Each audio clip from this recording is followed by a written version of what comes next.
అప్పుల కుప్పగా మారిందని చెప్పి స్వయాన అనుముల రేవంత్ రెడ్డి అనే నేను ప్రమాణ స్వీకారం చేసిన తర్వాత మన ముఖ్యమంత్రి వర్యులు పూజ్యులు అట్లాగే బట్టి విక్రమార్క గారు మన డిప్యూటీ ముఖ్యమంత్రి అయినటువంటి బట్టి గారు అసెంబ్లీలో పోయి బడ్జెట్ ప్రవేశపెట్టిరు. తొలి అసెంబ్లీలో ప్రవేశపెట్టిన తర్వాత అసలు తెలంగాణలో ఒక్క రూపాయి అంటే ఒక్క రూపాయి లేదు, మొత్తం అడుక్కు తినే పరిస్థితి వచ్చింది. ఏం లేవు, పైసలంతా సర్వం శూన్యం అని చెప్పి మాట్లాడిండ్రు. అప్పుల పాలైందని మాట్లాడిండ్రు. మీరే గా బడ్జెట్ ఏమేమి ఉన్నాయి ఏందనేది ప్రవేశపెట్టిండ్రు. ఇన్ని పెట్టిన తర్వాత తెలివైన ఏ ముఖ్యమంత్రి అయినా మూసీ నది కోసం, అది కూడా దట్టు నేను చెప్పేది ఏంటంటే అధ్యక్ష, ఈ మూసీ నది కోసం ఎవడు కూడా 10,000 కోట్లు అనేది అప్పు చేయరు. అప్పు చేయనికి మీరోరు ఎనికి వాళ్ళెవరండి? ట్యాక్స్ రూపంలో కట్టాల్సింది ప్రజలు. ఇప్పటికే పుట్టబోయే ప్రతి ఒక్క బిడ్డ మీద కూడా దాదాపు 2-3 లక్షల అప్పు ఉన్నది నెత్తి మీద. ట్యాక్స్ రూపంలో కట్టించుకుంటారు, అన్ని రూపంలో కట్టించుకుంటారు, జలగలు విక్కదింటారు.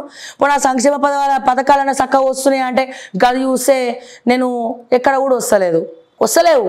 రేవంత్ రెడ్డి గారు మళ్ళీ మీరు ప్రూఫ్స్ అడిగితే గది కూడా ఇస్తాం. ఎందుకంటే మా టీము రూరల్ ఏరియాస్లో వాటిలల్లో తిరుగుతూ ఉన్నారు, కనుక్కుంటా ఉన్నారు. ఏం లేదు, ఉట్టిగా బట్టగాల్సి మీదేయం మేము. ఇది మాత్రం గుర్తుపెట్టుకోండి దయచేసి.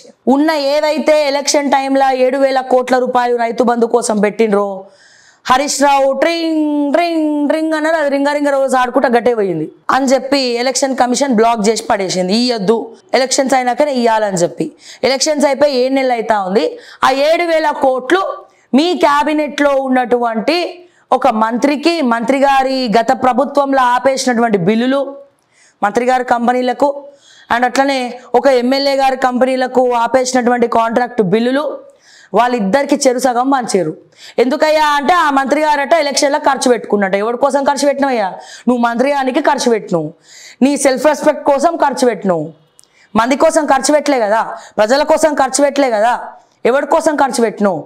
అందుకనట ఈయన గారు పుణ్యాత్ములు పూజ్యులు, మళ్ళీ ఈయన గారు అందుకే ఏం చేస్తుండు, ఆ ఖర్చు పెట్టిన డబ్బులు రాబట్టాలి కాబట్టి ఆ డబ్బులు ఏడెన్నో మాయమైపోయినాయి. ఎవరెవరికి ఎంత ఇచ్చారో దమ్ములు ఉంటే లెక్కలు చెప్పండి పబ్లిక్కి.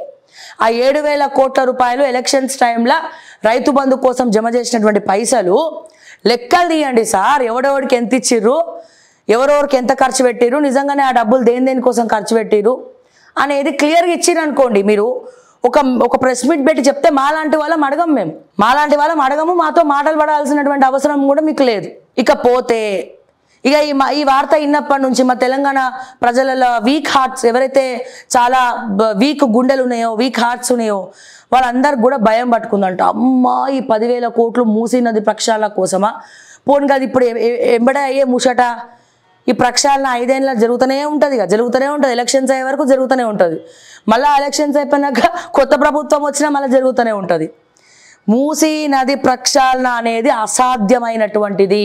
అది ఎప్పుడు సాధ్యమవుతుందంటే ఫస్ట్ అండర్ గ్రౌండ్ సివరేజెస్ ఏవైతే ఉన్నాయో అవన్నీ కూడా నీకు నిజంగా నీతి ఉంటే, నియత్తు ఉంటే, నువ్వు ఏదైనా అభివృద్ధి చేయాలి, మీరు ఏదైనా అభివృద్ధి చేయాలనుకుంటే నిజాం కాలం నాటి అండర్ గ్రౌండ్ సివరేజెసే ఇంకా అంటే 100 ఏళ్లకు పైబడినటువంటి డ్రైనేజ్ సిస్టమే ఇంకా తెలంగాణలో ముఖ్యంగా హైదరాబాద్లో వాడుతున్నాం. ఏ ప్రభుత్వం వచ్చినా పైన గిట్లిట్ల పెయింట్లు వేసిపోతా ఉన్నది, మరమ్మతులు చేస్తూ ఉంది. కానీ అందుకే వర్షం పడితే హైదరాబాద్లో కొన్ని ప్లేసెస్ మునిగిపోయే పరిస్థితి. జూబ్లీ హిల్స్, బంజారా హిల్స్, ఈ అమీర్పేట కూడా ఆఖరికి మా ఆఫీస్ దగ్గర కింద చూస్తే గుండెల దడ పుడుతుంది. నా కారు కూడా మొత్తం డ్యామేజ్ అయింది. 15 నిమిషాలు పడిన వర్షానికే నీళ్లు నిల్వ ఇక్కడ వరకు ఉండిపోయి మొత్తం వెహికల్స్ డ్యామేజ్ అయిపోయి నీళ్ళు ఎందుకు నిల్వ ఉంటున్నాయి? ఎందుకు నీళ్లు లోపలికి వెళ్ళట్లే? అండర్ గ్రౌండ్ సివరేజెస్ అనేది కొత్త సిస్టమ్, కొత్త టెక్నాలజీ తీసుకురావాలా? మీకు నిజంగా దమ్ములు ఉంటే గవి చేసి చూపియండి. హైదరాబాద్ ని తీర్చిదిద్దడం అంటే అసలు కింద బేస్ నుంచి మార్చాలా? ఇక్కడ అన్ని ఇక్కడ చూసిన హోల్సే పెట్టుకొని మూసీ నది ప్రక్షాళన అంటే డ్రైనేజ్ వాటర్ చాలా ఎక్కడెక్కడ ఇప్పుడు ఏం చేసిరు, ఇంకా ఎట్లాగో ప్రక్షాళన కాదు పాడు కాదని చెప్పి మూసీ నది ఎక్కడెక్కడైతే ఉందో ఆ ప్రవాహక ప్రాంతాలల్లో ప్రవాహమా ఇంకేమన్నా ప్రవాహం ఏమున్నది? అంత డ్రైనేజ్ వాటర్ ప్రవాహమే ఉన్నది. ఆల్రెడీ ఆ నది సైడ్ ఉన్న ప్లేసెస్లో ప్లాట్లు వేసి అమ్మేసారు. కావాలంటే మీరు ఎంక్వైరీ చేసుకోండి. ఏం చేసేది? ప్లాట్లు వేసి అమ్మేసిన నేను క్లియర్గా చెప్తున్నా. రేవంత్ రెడ్డి గారు జర మీకు ఈ విషయం ఎవరైనా చెప్పిండా లేదా నాకు తెలియదు, బట్ నేనైతే చెప్పే ప్రయత్నం చేస్తా ఉన్నా. ఇగో గది మూసీ నది అయితే గిది ఇక్కడ కొన్ని ఇల్లులు ఉంటాయి, ప్లాట్లు చేసి పడేసారు. ఇంకా అచ్చడ ఆ వనస్థలిపురము, ఆ హయత్ నగరు, ఇంకెక్కడెక్కడైతే ఉందో గట్ సైడ్ అంతా నేను చెప్తా ఉన్నా, ఆ ముచ్చట చెప్తా ఉన్నా. మీరు ఎంక్వైరీ చేయండి. ఆ ప్లాట్లు ఎవరు అమ్మిండ్రు తక్కువ రేటుకి అనేది కూడా ఎంక్వైరీ చేయాలి. ఈ మూసీ నది రివర్ ఫ్రంట్ ఎవరైతే చైర్మన్ ఉన్నాడో దేవిరెడ్డి సుధీర్ రెడ్డి గారు, ఆయన్ని అడగాల. మరి ఈ మూసీ నది ఒడ్డు దగ్గర ప్లాట్లు ఎవడు అమ్మిండు, ఎట్లా అమ్మిండు, మరి లేఅవుట్లు ఎట్లా చేసిరు కొన్ని ఏరియాలలో అని ఏం చేసిర్రు అదంతా బాగానే ఉంటుంది. మరి ఆ ప్లాట్ల దగ్గర ఇల్లు కట్టిండ్రు కదా, ఆ కట్టినటువంటి అండర్ గ్రౌండ్ సివరేజెస్ వాళ్ళు కాలకృత్యాలు ఏవైతే చేస్తారో అధ్యక్ష, అవన్నీ కూడా పోయి డైరెక్ట్గా మూసీ నదిలో కలుస్తున్నాయి. మరి మీరు ప్రక్షాళన చేయాలంటే ఎక్కడి నుంచి మొదలు పెట్టాలి? ఆ కాలకృత్యాల దగ్గర నుంచి మొదలు పెడతారా? ఎక్కడి నుంచి మొదలు పెడతారు? ఫస్ట్ ఆ డ్రైనేజ్ వాటర్ పోయి ఆ మూసీ నదిలా కలవడం అనేది ఆపాలి. లేకపోతే మీరు ప్రక్షాళన ఒక పక్కన ఇట్లా తీసి ఎత్తేస్తూనే ఉంటారు, ప్రక్షాళన వేస్తూనే ఉంటారు, మళ్ళీ వచ్చే కంపంతా దాంట్లో చేరుతూనే ఉంటుంది. మీకు ఎవరిస్తున్నారు ఐడియాలు? ఇవన్నీ కూడా ఎటువంటి బుద్ధిమంతం త్రిలోకేశం ఐడియాలు వస్తున్నాయి ముఖ్యమంత్రి గారు? మీకు వచ్చినటువంటి ఐడియాలు నా భూతో నా భవిష్యత్తు మరి ఏ ముఖ్యమంత్రికి కూడా రావండి. మరి మీకు ఉన్నటువంటి సలహాదారులు బాలేరా, లేకపోతే మీకే ఐడియాలు ఎవరన్నా గట్లిస్తురా అర్థం కావట్లేదు. కానీ సార్ ఇక నేను ఆ అమౌంట్ విన్న తర్వాత సార్ నాకు ఇక రాత్రంతా నిద్ర పట్టలేదు, ఇక చెమటలు పట్టినాయి. ఇక ఏంది భయం అవుతుంది, ఎట్లా పెడతారు గిన్ని పైసలు అప్పు చేస్తే మళ్ళీ ఎట్లా కట్టాలి? పుసుక్కున మా కేంద్ర మంత్రి గారు మన దయదల్చి తెలంగాణ మీద, ఆ విద్య మీద, ఆరోగ్యం మీద దయదల్చి అప్పిచ్చినా బాగుండు. ఈ మూసీ నది ప్రక్షాళన అని చెప్పి పుసుక్కున 10,000 కోట్లు రాసి ఇచ్చేసిండు అనుకో, అగో చలో శాంక్షన్ ఇచ్చేస్తున్నామని చెప్పి, అప్పుడు ఏంది సార్ తెలంగాణ పరిస్థితి? నాకు అర్థం కాక అడుగుతా. దయచేసి నేను కేంద్ర మంత్రి గారికి ఒకటే చెప్తున్నా సార్, మా రేవంత్ రెడ్డి గారు వచ్చి అడిగిండ్రు కానీ మీ టీంని పంపించాడు. అసలు మా మూసీ నది ఎట్లుందో మీకే అర్థమవుతుంది.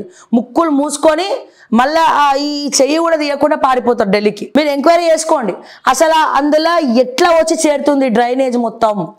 కంపు ఎట్లా కొడుతుంది మూసీ నది? ఎందుకు కంపు కొడుతుంది?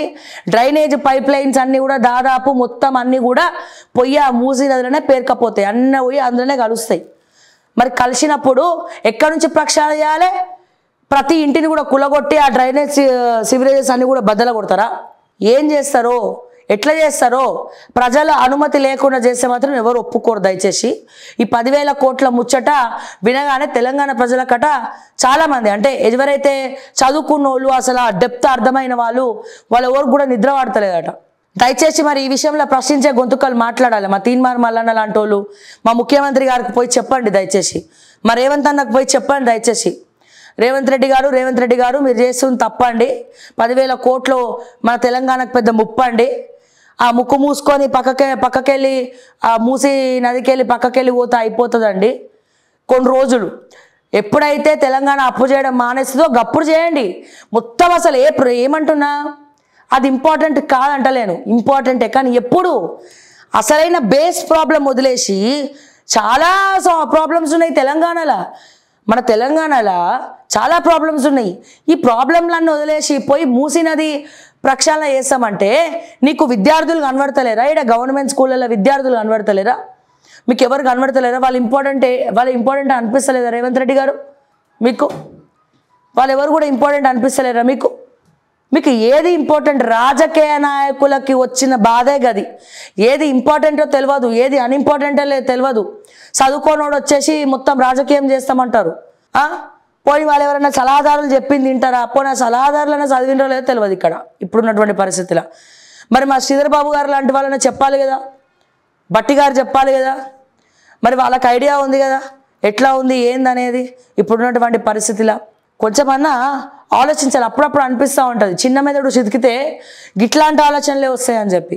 ఏమైతా ఉంది, మీరు ఫస్ట్ ప్రక్షాళన చేయాల్సింది ఆ డ్రైనేజ్ పైప్ లైన్స్ని.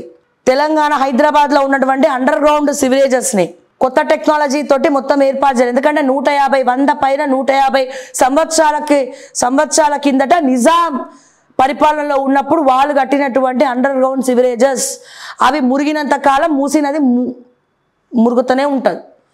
అండ్ ఎక్కడెక్కడైతే మూసీ నది ఆ ప్రవాహక ప్రాంతాలలో ప్లాట్లు అమ్మిండ్రో చాలామంది ఆడ ఇల్లు కట్టుకుర్రు. మరి ఆ వాళ్ళు ఇల్లు కట్టుకున్నటువంటి ఆ డ్రైనేజ్ సివరేజెస్ అన్నీ కూడా మీకు పూసగుచ్చినట్టు చెప్పాలంటే ఇక మా తరం కాదు. కానీ మొత్తం కూడా పోయి ఆ మూసీ నదిలో కలుస్తుంది. నువ్వు ఇక్కడ 10,000 కోట్లు పెట్టి మీరు ప్రక్షాళన చేస్తూ ఉంటే 10,000 కోట్లు పెట్టి ప్రక్షాళన చేస్తూ ఉంటే రోజు వాళ్ళ కాలకృత్యాలు అయితే ఆపుకోలేరు కదా. ఆ పోయినా కొద్ది దాంట్లోనే పడుతూ ఉంటాయి సార్. మీకు క్లియర్గా ఎగ్జాక్ట్గా చెప్పాలంటే అట్లా ఎన్ని 10,000 కోట్లు పెడతారు అసలైన ప్రాబ్లం వదిలేసి? దయచేసి ఆలోచించడం కాదు అసలు నేను అంటున్నా. వీళ్ళు అడిగినా సరే సార్ విద్యకు వైద్యం కంటేనే పైసలు ఇవ్వండి. ఇంకా దేనికి కూడా తెలంగాణ ప్రజలు యాక్సెప్ట్ చేయరు.